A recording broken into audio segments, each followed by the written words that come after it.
We continue to follow out of North Carolina. UNC Chapel Hill is on lockdown right now after reports of an armed and dangerous person on campus.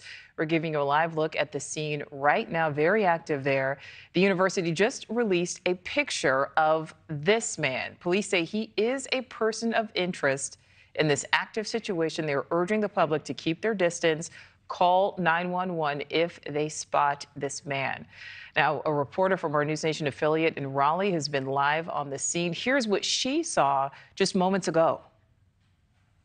I'm going to show you a little bit video of this police officer you see right there. Looks like someone is coming out with their hands up. It looks like officers have found someone. There are 3 people. 2 people have lab coats on. 1 person has, it looks like a dark gray or green shirt. They are directing them from officers. We are just about 50 feet away from this whole entire scene right now. I'm going to watch with you. I'm looking at this as you're looking at this, but it looks like 3 people, hands up. All right, that was the voice of Haley Fixer, a reporter live on the scene there in Chapel Hill. Let's bring in News Nation correspondent Elizabeth Pran. Elizabeth, you're following this as well. Obviously, a very active situation right now.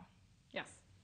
Very active. And if you look at where that reporter was standing, I believe that is South Road. So there's a number of physics and chemistry buildings just north of the stadium. That picture that you showed, police said is a person of interest, that the name Ty-Lei Chi, that is a person of interest released by UNC authorities. Now let's back up a timeline here. We got the first alert around 1 p.m. Eastern time on the campus. Obviously, we're all familiar. UNC is a huge campus, big department. We talk about the chemistry and physics building. That alert coming out at 1 p.m. Eastern time issued by UNC law enforcement saying there was an armed and dangerous person on or near campus. And then just after 2 p.m. still, so you can imagine everyone is on lockdown. Everyone was told to stay away from that South Road where Haley, the reporter, was standing. That was a shot north.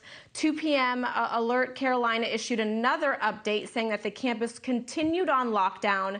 They said it was a, quote, active assailant situation. Again, that photo that we have is the person of interest, Ty-Lei Chi. And that reporter, that was the first time that we had seen really any activity. Obviously, it is 3 p.m. Eastern now, and we have that video. If we could re-rack it, that was someone getting escorted out of one of the laboratory buildings. As I had mentioned, Caudill Labs that was where at least 1 shot was heard. That was when the shelter in place and the police and paramedics responded to the scene. So as I mentioned, a number of chemistry and physics building up along that South Road. We have heard from Governor Roy Cooper just about 8 minutes ago, his statement: my office is in communication with law enforcement officials at UNC Chapel Hill. We are taking precautions to protect campus safety following today's shooting. This is a tragic way to start a new semester, and the state will provide any assistance necessary to support the the UNC community. You have to remember, Nicole, school just started on Monday, August 21st. So whether or not there's been drills of this nature, we don't have that information. We had guests on air who were in lockdown. Here you see this is really just moments ago. Reporter on scene in front of the chemistry buildings there, Nicole. People getting escorted out of the building, hands up. Right now we are waiting on authorities to give us an update. Very tense situation. Traffic being, everyone being told to stay away from this area, shelter in place, and wait for authorities. As we mentioned, paramedics and police are on scene just north of the campus's stadium, where we know that there are a number, as I mentioned, labs, physics, and chemistry buildings. Nicole. All right, Elizabeth Pran giving us the latest on that. Thank you for watching. Go to newsnationnow.com to find News Nation on your television provider. And don't forget to click the red subscribe button below to get more of News Nation's fact-driven, unbiased coverage.